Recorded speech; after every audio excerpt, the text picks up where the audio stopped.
inilah anak-anak generasi muda. Ini ikut apa?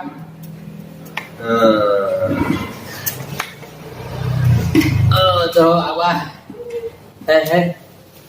Oh, ini apa? Tadi ketinggali.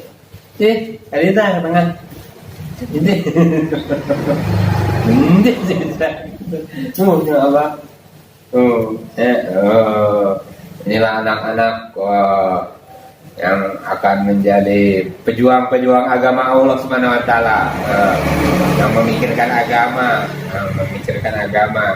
memikirkan bagaimana agama ini sempurna diamalkan oleh seluruh orang-orang kampung di sini. Insya Allah semua bersedia? Insya Allah.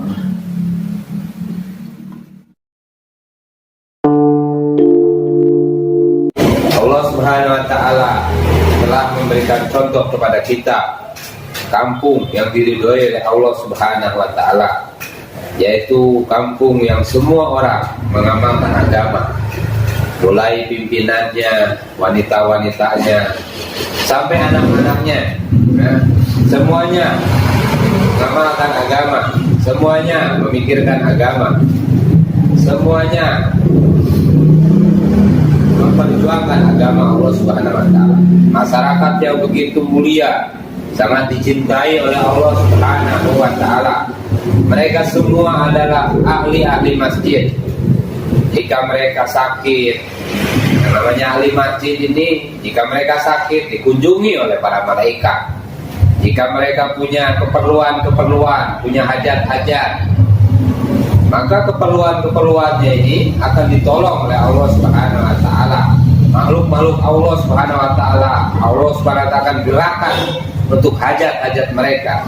Pada saat ini kita mengingat bagaimana berkumpulnya para sahabat, bagaimana berkumpulnya anak-anak para sahabat, bagaimana berkumpulnya para sahabat di hadapan Nabi Sallallahu Alaihi Wasallam zaman dahulu. Nah, kita ikuti mereka. Nah, kalau kita bertemu, maka kita bertemu seolah-olah mengikuti pertemuan dulu pada zaman Rasulullah Sallallahu Alaihi Wasallam. Bagaimana pertemuannya orang-orang Islam pada waktu itu. Nah, pertemuan apa? Pertemuannya itu, bertemu itu selalu memikirkan agama, selalu untuk mengamalkan agama, memikirkan kehidupan akhirat, dan memikirkan bagaimana umat. Nah, bagaimana umat ini selamat daripada azab Allah Subhanahu wa taala. Nah, bagaimana masuk ke dalam surga Allah Subhanahu wa taala. Nah, maka kita pikirkan dalam majelis yang mulia ini. Nah, ini satu kumpulan majelis yang mulia. Nah, sama seperti yang dipikirkan oleh Sayyidina Abu Bakar radhiyallahu anhu. Beliau waktu itu ditanya oleh Rasulullah sallallahu alaihi wasallam, apa yang kamu pikirkan? Maka pada waktu itu Abu Bakar radhiyallahu anhu menjawab, ya Rasulullah, yang aku pikirkan bagaimana semua umat ini masuk ke dalam surga. Nah, bagaimana semua umat ini masuk ke dalam surga. Maka baginda Rasulullah sallallahu alaihi wasallam sangat gembira. Kemudian beliau bersabda waktu itu bahwa umatku yang paling sayang kepada umatku adalah Abu Bakar radhiyallahu anhu.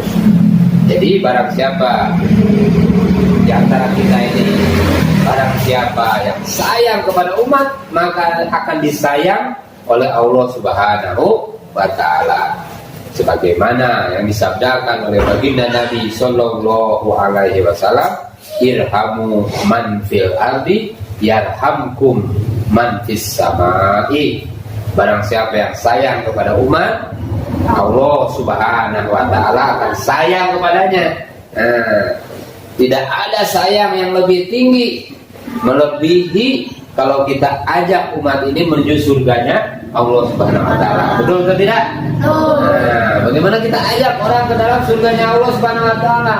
Dan tidak ada kekejaman yang lebih tinggi melebihi kekejaman kalau kita biarkan umat ini berbondong-bondong masuk ke neraka jahanam. Oleh karena itu, kita ajak orang lain untuk melaksanakan sholat.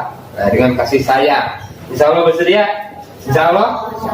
Nah, sing tarik aku ngejawabnya insya Allah?